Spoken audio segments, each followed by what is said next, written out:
Inni kıysaça düşünürsek her birine ayrı. Dedik tevhid bilen Allah'a tabin bolmak. Tevhid bilen Allah'a tabin bolmak diýenimiz näme? Tevhid demek Allah'ı birlemek demek. Yani bir kişi, bir Müslüman Allah Teala'nın rububiyetine, uluhiyetine, isim ve sıfatlarına birlemeli. Ve Allah Teala'ya tevhid bilen ibadet etmelidir. Ve Allah Teala'ya tevhid bilen ibadet etmelidir. Çünkü tevhid bolmasa Müslüman doğanlar iman bolmaya. Çünkü tevhid bolmasa Müslüman doğanlar ibadet bolmaya. Goya ki bir binan asli esası fundamenti şol binany ayakta tutýan zat bolsa tevhid anancı hem tutuş dini ayakta tutýan zat. Tutuş dini ayakta tutýan ananç akida. Tevhid anancı bolmasa bir Müslümanyna galan ibadetlerin hiçbirim kabullal hemmesi boşa gitjek. Ýöne guru men Allah'a inannym, Allah bar diýeniň hem näme ol insana peýdasy boljak däldir. Diýdik tevhid. Tevhid bilen Allah'a tabin bolmak. Allah Teala'nın rububiyetine, uluhiyetine ve isim ve sıfatını birlemek diýdik. Rububiyetinde näme? Rızık berýän, öldürýän, direldiýän, dünýäni dolandyryp duran Rablykda Allah'ını birlemek. Şu zatların, yani Allah Teala'nı Allah Teala mahsus işlerde, dine Allah'a mahsus işlerde birlemek. Yaratmak kime mahsus? Bir Allah'a mahsus. Bennelerine mahlukata rızık vermek kime mahsus? Kimin işi? Allah Teala'nın işi. Dünyanı alem cihan dolandırmak kime mahsus iş? Bir Allah Teala'ya mahsus iş. Öldürüp diriltmeklik, halal haram etmeklik, bennelerine kanun, kaada, yörele koymaklık bir Allah Teala'nın haqi Allah'a mahsus işler. Yani şu zatlarda Allah Teala'nın birlemekliği rububiyet tevhidi değil. Yani Rablikte Allah Teala'nı birlemek, Allah Teala'ya mahsus olan işlerde Allah Teala'nı birlemek, tevhid etmek. Yani şu zatlar dine Allah'ın eline, şu zatlarda Allah Teala'nın menveşi, dini tayi, kömekçisi, şerigi, yardımcısı hiç tadı yok. Şu zatların hemmesi bir Allah'ın eline deyip itikat etmek. Şu zatlara hiç kimin dahili yok mahlukattan. Şu zatların hemmesi Rablükte, rububiyetteki ehli işler bir Allah'a mahsus yeketak Allah Teala'nın eline şu zatlar. Dedik uluhiyette Allah Teala'nı birlemek. Uluhiyette Allah Teala'nı birlemek diýenimiz Müslüman doğanlar ibadette Allah Teala'nı birlemek. Birincisinde Allah Teala'nı biz näýerek birledik? Allah Teala'nın özüne mahsus işlerini Allah'ını birleýädik. Uluhiyette näýerek bolýar? Biz öz hereketimizle Allah Teala'nın öňünde berja etmeli borçlarymız we ibadetlerimiz we yani bizim hereketimiz, bizim işimiz. Şol öz ibadetimizle Allah Teala'nı birlemeli. Ana şoňa uluhiyet tevhidi diýilýär. O nähilek mümkin bolýar? Bütün ibadet görnüşleriniň hemmesini namaz, oraza, dua dilek, tevekkül etmek, Allah'a sığınmak, Allah'dan yardım dilemek, canını kesmek, kurbanlık etmek, aydılan canını nezir. Şu ibadet görnüşlerinin hemmesini Müslüman adam bir Allah Teala'nın razılığı üçün etmeli.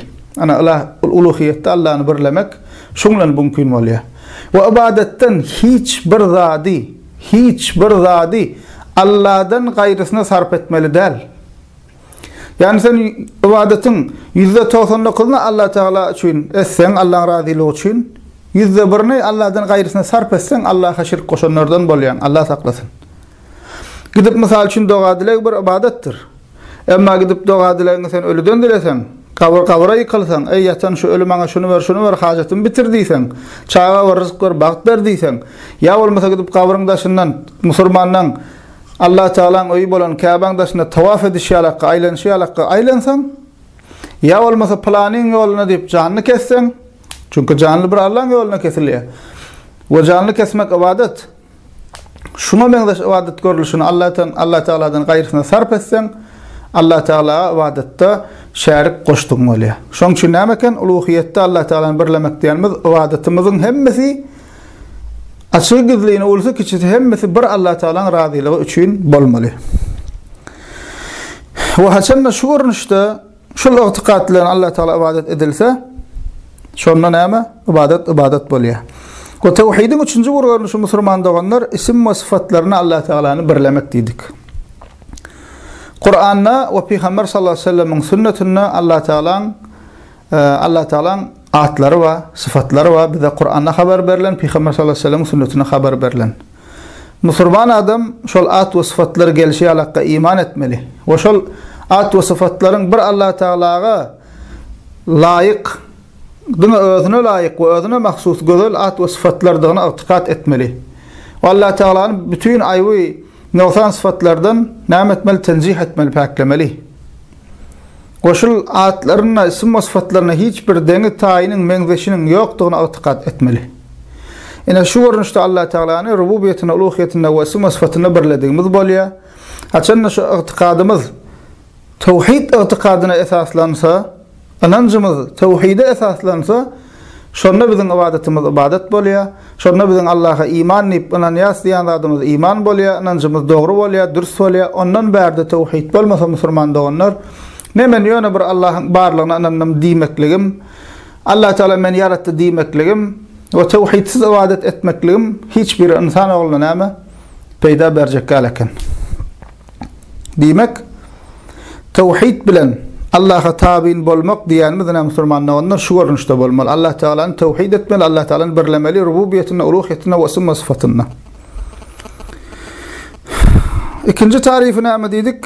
Yani İslam'ın düşünürüşünün devamı.